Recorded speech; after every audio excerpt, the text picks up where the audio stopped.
is what we noticed.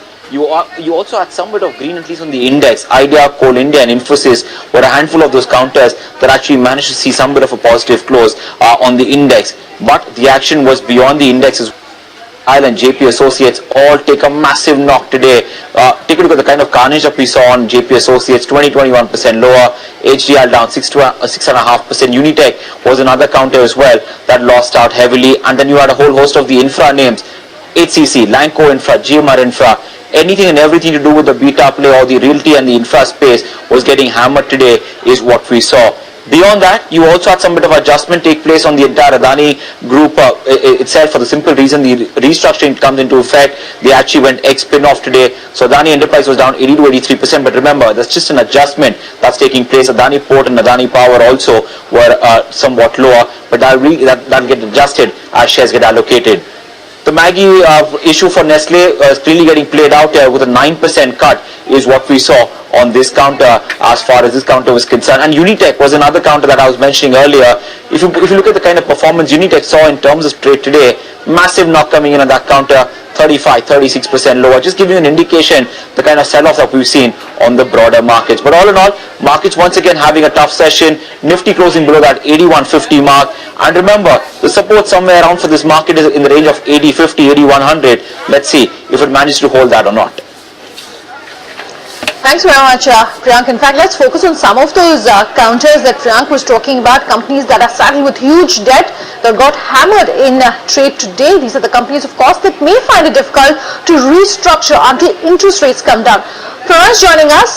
He's here with the names of these companies that are saddled with that debt and what really is the way forward, Pranay.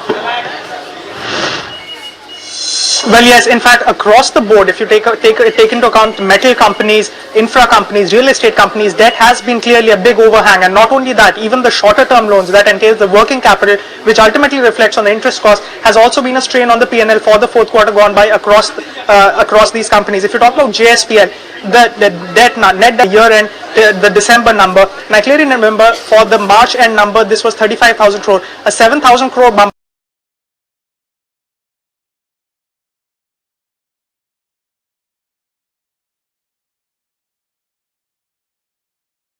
Are very, very highly leveraged. They have very high levels of debt, and that was one of the big concerns, that has this triggered up some kind of a crisis because the promoters have not been able to pay up. To make sense of the kind of debt that these companies are staying on, Pranay has been doing some number crunching. Let's go across to him for more. Pranay. Well, yes, in fact, across the board, if you take into account metal companies, infra companies, real estate companies, debt has been clearly a big overhang. And not only that, even the shorter term loans that entails the working capital, which ultimately reflects on the interest cost, has also been a strain on the P&L for the fourth quarter gone by across these companies. If you talk about JSPL, the net debt number stands at 42,000 crores for the year end, the December number, and I clearly remember for the March end number, this was 35,000 crore, a 7,000 crore bump up coming in only in a 9-month period because of the kind of retro coal penalties they paid, the kind of bid interest that they have exhibited, and they bid for the blocks, and also in terms of their working capital, a lot of strain has been seen. In fact, the interest cost has doubled, and that has deteriorated the P&L. Earnings have been weak. Talk about Unitech. The net debt number stands at around 6,300 crore, and take a look at the pledge share data here. Unitech has a pledge share of the promoter holding at around 90%, which clearly tells you the kind of strain that the company is working under. Suzlon, a debt of around 17,000 crores. There was some bit of relief that came in the earlier part of this year on back of that German unit sale, the Senvi on sale. However, clearly not helping matters. Take a look at the pledge share data here. It's almost 99% of the promoter holding overall as far as Suzlon is concerned. If you talk about JP Associates, the company has been making several attempts to hive off their certain assets, their cement assets, and clearly it's not helping them. The total debt number stands at around 56,000 crores, and even a working capital strain in terms of interest cost has been seen as far as JP Associates is concerned. If you talk about HDIL, also stands at a debt number of around 2,900 crores. So clearly debt as well as certain other metrics as far as the short-term metrics are concerned, the interest coverage ratio, the debt service coverage ratio, impacting them really in the nearer term, and over the longer term, even consolidated debt numbers and the pledge share data giving no relief. Right, Pranoy, thanks so much for that. So lots of issues on these counters outside what happened in the markets today. Vijay Chopra, MD and CEO of Enoch Ventures, joins me now. Vijay, thanks so much for joining us. I'm going to start by asking you, in the last 2 days, we shaved off about 1,000 plus points on the Sensex. The Nifty is down to the current levels. What are you making of this spate of sell-off? Well, I think there are a lot of concerns are there in the market. We saw the credit policy and the kind of cut we saw what Raghuram Rajan gave. Clearly, it was not expected by the markets. And deep down in the, if you look at things in the ground, things are not moving. The cost of capital is still very high. The banks are, actually not, the credit offtake has not been that good, and the banks have been very skeptic in, giving out loans to the companies. There have been, looming issues related to the monsoon. The IMD has been giving a lot of reports where, the El Nino can be, can play the spoil sport this year. There have been issues which have been related to the slowing down of manufacturing, the manufacturing PMI, the services PMI. Everything has been down. The other concerns are crude, which is hovering around 63, 64.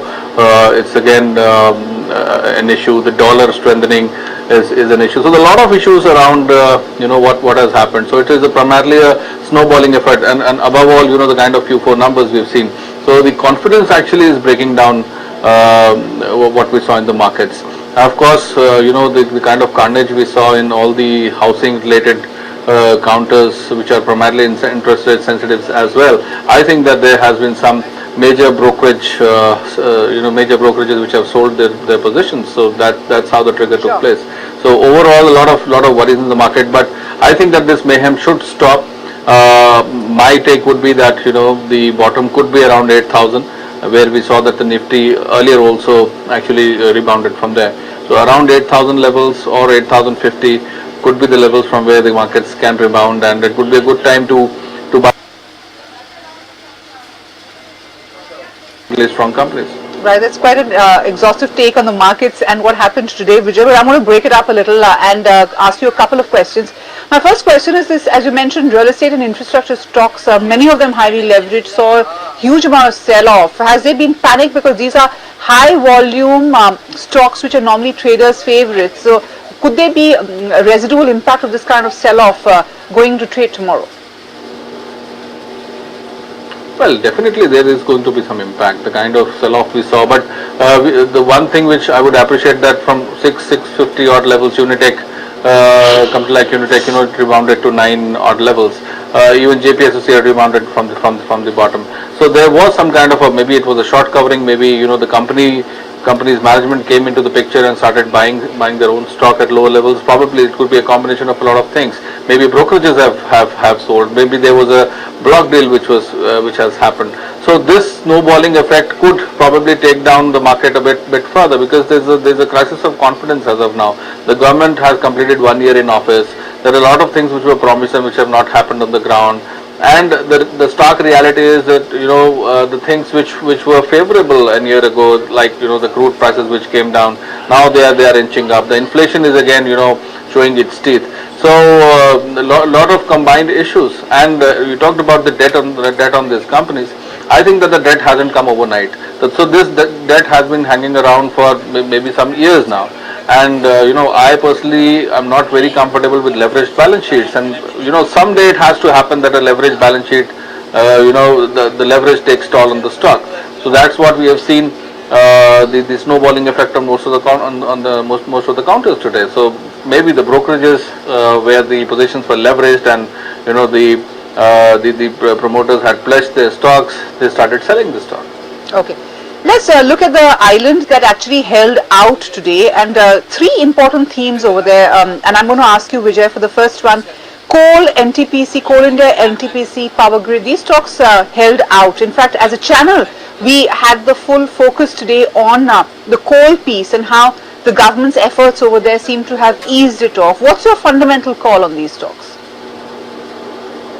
Well, I think Coal India is a fantastic stock, but whenever it crosses 400, there's a major resistance which the stock faces, and then it inches down. My take would be the kind of cash Coal India is sitting on, it can comfortably reach out to maybe 500 levels if somebody holds with a long-term perspective. So again, a fundamentally strong stock. NTPC, another counter you mentioned. I think that there's a lot of there is some disinvestment which the government is intending to do in these counters. So probably there was some selected buying probably by the DIIs in these counters. Okay. Let's look at IT companies. A lot of people have said on this show itself that as the markets turn volatile and people try and pair positions, watching out for the monster.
Almost a month in intraday trade, and it was mainly the infra and real estate counters that took a major beating. Now in terms of JP Associates, the stock did recover slightly, however it closed lower by almost 21% and it saw the biggest fall since 2009. And in terms of market cap erosion, the company did erode over 800 crores, and in terms of the market cap erosion in the last 4 years, if you see, that number is to the tune of almost around 16,700 crores. Moving on to other stocks, we have GMR Infra, IVRCL Infra. Both these stocks have taken the beating, and they closed lower to the tune of almost 5 to 17% respectively. We have Adani Power, which closed lower by almost 10%, and if you see its performance in the last 3 sessions, the stock is down by almost around 18% in trade. Other stocks which we know in terms of the real estate counter as well, which took beatings, were Indiabulls Real Estate. This stock closed lower by almost 8%, and in the last 2 sessions, the stock has gone down to the tune of around 13%. We have DLF, which did go down to the tune of around 8% in intraday trade. However, it did recover and close lower by almost 2.5%. If you see in terms of HDL, the stock closed lower by almost 6.5%, and in the last 2 months, the stock has taken a beating to the tune of around 30 to 32%. And in today's trade, the stock has eroded its market cap to the tune of almost around 300 crores. In terms of Unitech, if you see, stock went down to the tune of around 35% on closing. However, if you see its performance in intraday trade, the stock has gone down by almost 44%, and it was trading at a 10-year low, and it's seen the highest volume in over a year. And if you see in terms of its market cap erosion, the company managed to erode its market cap by almost 1,200 crores in intraday trade today. And lastly, if you see, we have Nestle. Stock closed lower by almost 9%. It's the biggest fall for the company in the last 9 years. So all in all, this was the kind of action we saw in terms of where the mid-cap space was concerned today. Back to you. Talk a little about Nestle. That stock was down about 9% today, and its troubles have taken a turn for the worse, it seems. Future Group, which runs Big Bazaar stores, has stopped the sale of Maggi noodles in all its stores. Nestle officials today met Food and Consumer Affairs Minister Ramvilas Paswan over allegations of high lead content found in Maggi noodles, and said that Nestle would take appropriate action in due course of time. Khushbu is here with the key takeaways from what brokerages have made of the Nestle stock right now. Yes, Nestle's trouble rises. Future Group pulls of Maggi from stores. Also, Delhi government removes stock from Kendriya Bhandar. Maggi contributes more than 20% of the revenue. Moving on, we have Bank of America Merrill Lynch, which underperforms Nestle at a target price of 5,700. They believe that the key risk has not yet factored in. They're already seeing muted demands, bad publicity to hit volumes, and also they expect higher ad spends. Moving on, we also have CLSA, which gives a sell call, target price of 6,200. Negative impact to be seen on operational performance in the near term. Also, weak macros are already adding pressure. There will be pressure not only on Maggi noodles, but also other Maggi brands, which are fastest growing. Back to you. Okay, Khushbu, thanks so much for that. Vijay Chopra still with us from Enoch Ventures. Vijay, what are you making of what's happening in Nestle and the kind of scare that it has created across? Well, I think this has happened with companies earlier as well. If you look at Cadbury's, it has happened with Cadbury chocolates, and they had to do a lot of damage control. Their PR exercise went on for about a year, and of course the ad spends were very, very high. So I think that Maggi needs to put their house in order. Number one, secondly, retest their entire samples, and if at all any sample is found positive for lead going forward, I think it's going to damage the other brands as well as mentioned by your colleague.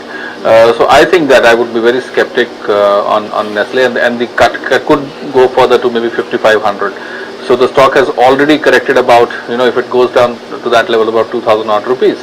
So a deep cut on the stock with which was very, very fundamentally strong earlier, a great consumption story. But again, I think that the company needs to do a lot of homework. They need to go back to the drawing board, and they need to work on a strategy to rebuild the confidence which they have lost.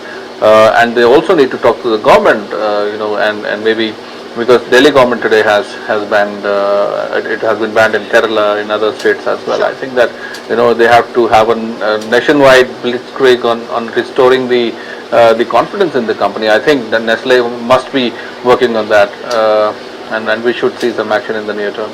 Fair enough.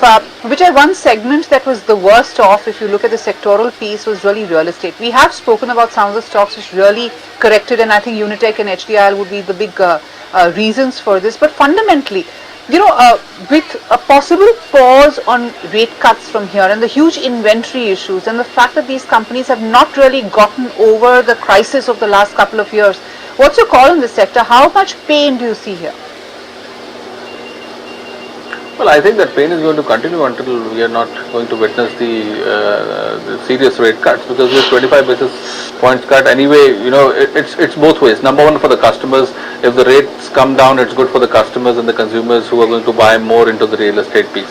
Number two, it's good for the companies because most of them are leveraged. Barring a couple, if you look at overall reality, or maybe a couple of Bombay realtors like Ajmera and all, where the debt level is either almost negligible or very, very low.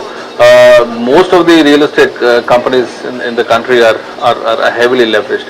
So I would say that there are very few counters I like. I like Oberoi Reality. I like Prestige, which is doing some great job in southern part of the country. Barring that, I think that there are the companies are fairly leveraged. Okay. Last question, Vijay. As we said, this month has been pretty bad and vicious as far as the markets are concerned.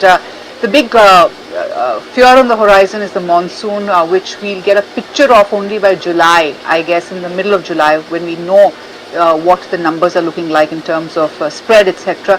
What's your call on the market in the short term, say in the next month and a half, and how much downside do you see here? Well, I think that if the monsoons pan out to be average, I would not say bad, then I think the market should settle down around 8,000 odd levels. Number two scenario, if the monsoons are bad, I think the markets can go down to 7,800. It's quite a possibility.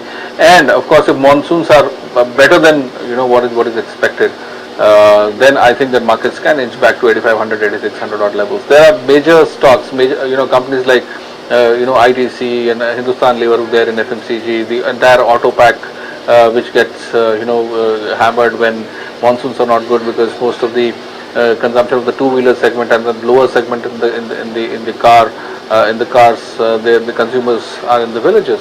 So I think there are a lot of sectors, and as an economy we get affected when monsoons are not good. So all these three scenarios, I think the market range could be broadly between 7,800 and 8,500.